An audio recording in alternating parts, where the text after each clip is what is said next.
Everyone, welcome back to my channel. अस्सलाम वालेकुम। कैसे हैं आप लोग? उम्मीद करती हूँ आप सब लोग खैरियत से होंगे। तो जी आज मैं आप लोगों के साथ बहुत ही रसीला, बहुत ही टेस्टी और बहुत ही नरम, मुंह में जाते ही घुल जाने वाला सूजी की हलवे की रेसिपी शेयर करने वाली हूँ, जिसे बनाना बहुत ही आसान है। एक ही पॉट में हम इसे बना करके तैयार करेंगे और बहुत ही जल्दी, बहुत ही आसानी से ये बनकर तैयार हो जाता है। तो जी चलिए फटाफट से हम इस आसान सी रेसिपी को बनाना स्टार्ट कर लेते हैं। इससे पहले अगर आप मेरे चैनल पर नए हैं और अगर अब तक आपने मेरे चैनल को सब्सक्राइब नहीं किया है तो चैनल को सब्सक्राइब करें, वीडियोस को लाइक करें और ज़्यादा से ज़्यादा शेयर करें। तो जी चलिए फटाफट से हम इसे बनाना स्टार्ट कर लेते हैं। तो जी हलवा बनाने के लिए हमने यहाँ पर एक पैन ले रखा है जिसको हमने गैस पर रखा हुआ है। तो जी यहाँ पर हमने लिया है 1 कप भर के मेल्टेड घी।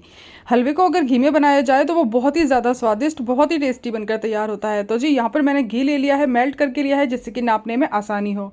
तो जी यहाँ पर 1 कप भर के घी ले लिया है। घी को हम हल्का सा गर्म होने देंगे और साथ ही मैंने यहाँ पर लिए हैं कुछ ड्राई फ्रूट। तो मैंने काजू, बादाम और किशमिश लिया हुआ है। आप अपनी मर्जी के मुताबिक कोई भी ड्राई फ्रूट ले सकते हैं। तो जी यहाँ पर हमने क्या करना है, काजू और बादाम को अच्छे से हम इसे रोस्ट कर लेंगे, बढ़िया सी खुशबू आने तक। हमें इसको जलाना नहीं है बिल्कुल भी, और बस बढ़िया सी खुशबू आ जाए इसके अंदर, उसके बाद हम इसे निकाल लेंगे। तो जी यहाँ पर हमारे जो काजू और बादाम है अच्छे से रोस्ट हो चुके हैं, बढ़िया सी खुशबू आ रही है। इसे हम एक साइड में कर लेंगे और एक प्लेट में हम इसे निकाल कर रख लेंगे। तो जी यहाँ मैंने इनको निकाल लिया है। किशमिश को मैंने यहाँ रोस्ट नहीं किया है। अगर आप चाहें तो किशमिश को भी रोस्ट कर सकते हैं, लेकिन लास्ट में डाल करके जल्दी से निकाल लीजिएगा। साथ ही मैंने यहाँ पर 1 कप सूजी ली है। जिस कप से मैंने यहाँ पर जो घी लिया था ना, उसी कप से हमें नाप करके सूजी भी लेनी है। तो मैंने यहाँ पर 1 कप भर के सूजी ली है और उसे अच्छे से चलाते हुए एकदम लो फ्लेम पर हमें बढ़िया से इसको भून लेना है, जब तक कि इसमें से बढ़िया से खुशबू ना आने लग जाए। सूजी भी हमें जलानी नहीं है, बढ़िया से इसे रोस्ट करना है घी के अंदर, जिससे कि इसमें बहुत ही अच्छी सी खुशबू आने लग जाएगी। तो इस तरीके से हल्का सा कलर भी चेंज हो जाएगा और हमारी सूजी अच्छे से रोस्ट भी हो जाएगी। तो इसे चलाते हुए हम इसे रोस्ट कर लेंगे। तो जी इसे रोस्ट करते हुए लगभग 2 से 3 मिनट हो चुके हैं और इसका हल्का सा कलर भी चेंज होने लगा है। तो इसके अंदर हम एक चीज़ ऐड करेंगे जिससे कि हमारा हलवा बहुत ही स्वादिष्ट बनेगा। तो जी 1 चम्मच हमें यहाँ पर बेसन ऐड करना है। बेसन को ऐड करने के बाद हम इसे डालकर अच्छे से 2 मिनट के लिए और भून लेंगे।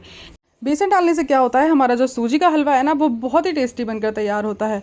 जैसे कि आप लोग भंडारे में खाते हैं या फिर आप बाहर जाकर खाते हैं, या फिर आपने कभी देखा होगा कि आप बाहर मार्केट में हलवा पराठा वगैरह खाते हैं ना, तो उसमें भी सूजी के हलवे में बेसन को ऐड किया जाता है, जिससे कि हलवा बहुत ही टेस्टी बनकर तैयार होता है। तो जी यहाँ पर हमने बेसन डाल दिया था और यहाँ 2 मिनट हो चुके हैं इसको भूनते हुए। तो हमारा जो बेसन है वो भी अच्छे से रोस्ट हो चुका है। तो जी अब यहाँ पर हमें इसके अंदर ऐड करना है पानी। तो यहाँ पर हमने ले लिया है पानी। तो मैंने जिस कप से सूजी को नापा था, जिस कप से घी को नापा था, उसी कप से नाप कर हमें 3 कप यहाँ पानी इसमें ऐड करना है। तो जी यहाँ 3 कप पानी हमने इसके अंदर ऐड कर दिया है और साथ ही मैंने यहाँ पर एक छोटा कप, यानी कि आधा कप आप मान सकते हैं, आधा कप मैंने यहाँ पर दूध लिया था, उसमें केसर के धागों को भिगो दिया था, वो हमने इसके अंदर ऐड कर दिया है। अगर आपके पास नहीं है तो आप इसे स्किप भी कर सकते हैं। तो ये केसर के धागे यानी कि दूध को डालने के बाद हमने अच्छे से इसको मिक्स कर लिया था और मिक्स करने के बाद हम इसे ढककर लगभग 2 से 3 मिनट के लिए लो फ्लेम पर पका लेंगे, जिससे कि इसका जो पानी है ना वो अच्छे से सूख जाएगा, एब्जॉर्ब हो जाएगा और हमारा जो हलवा है बहुत ही खिला खिला बनेगा। तो जी यहाँ पर 2 से 3 मिनट हो चुके हैं, पानी अच्छे से सूख चुका है, आप देख सकते हैं, और हमारा जो हलवा है उसने घी छोड़ दिया है। इसे एक बार चला करके देखेंगे आप, बहुत ही खिला खिला हलवा हमारा बनेगा। तो जी यहाँ पर हमें क्या करना है, अब इसके अंदर हम ऐड कर देंगे शक्कर यानी कि चीनी। तो चीनी हमें इस वक्त ही इसमें शामिल करनी है, हम पहले इसमें ऐड नहीं करेंगे। तो यहाँ पर मैंने जिस कप से नाप करके सारी चीज़ों को लिया है ना, उसी कप से नाप कर 1 कप इसके अंदर चीनी ऐड कर देंगे। एकदम परफेक्ट मीठा होता है। अगर आपको ज़्यादा करना है तो आप चीनी की मात्रा बढ़ा भी सकते हैं, या फिर आप कम मीठा पसंद करते हैं तो आप इसको घटा भी सकते हैं।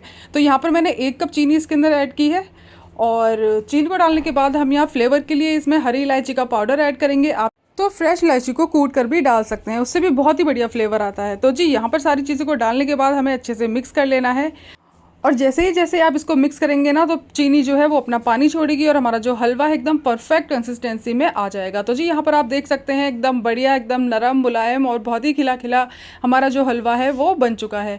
तो जी यहाँ पर हमने ऐड करना है इसके अंदर ड्राई फ्रूट। तो जो हमने ड्राई फ्रूट को रोस्ट करके रखा था ना, वो हम इस वक्त इसमें शामिल कर देंगे और लगभग 1 मिनट के लिए हम लो फ्लेम पर हलवे को पका लेंगे, जिससे कि हमने इसके अंदर जो ड्राई फ्रूट ऐड किए ना, उसका भी फ्लेवर हलवे के अंदर आ जाएगा। तो जी यहाँ पर 1 मिनट हो चुका है, आप देख सकते हैं, और 1 मिनट के बाद हमारा हलवा एकदम परफेक्ट तरीके से बनकर के तैयार हो चुका है। बहुत ही रसीला और बहुत ही दानेदार खिला खिला हमारा हलवा बनकर के तैयार हुआ है। एकदम परफेक्ट कंसिस्टेंसी है।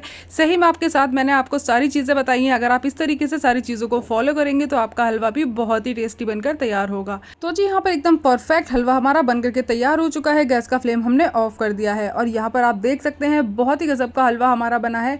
इस हलवे को अगर आप सुबह बनाकर शाम तक भी खाएंगे ना, तब भी ये बिल्कुल भी जमता नहीं है और और बहुत ही टेस्टी हलवा हमारा बनकर तैयार होता है। जैसा आपने बनाया है वैसा कि वैसा ही आपको शाम तक मिलेगा। तो जी इस तरीके से और इस मेथड के साथ आप हलवे को बनाइए, आपका हलवा बहुत ही शानदार बनेगा।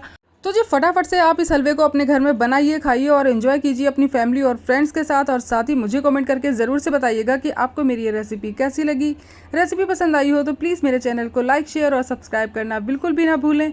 साथ ही बेल आइकन को भी प्रेस करें जिससे कि मेरी आने वाली वीडियोज़ की नोटिफिकेशन आप तक जल्द से जल्द पहुँचे और आप मेरी आने वाली वीडियोज़ को सबसे पहले देख पाएँ। तो गाइस हमें दीजिए इजाज़त, मिलते हैं नेक्स्ट वीडियो में। तब तक के लिए टेक केयर, बाय बाय, अल्लाह हाफिज़।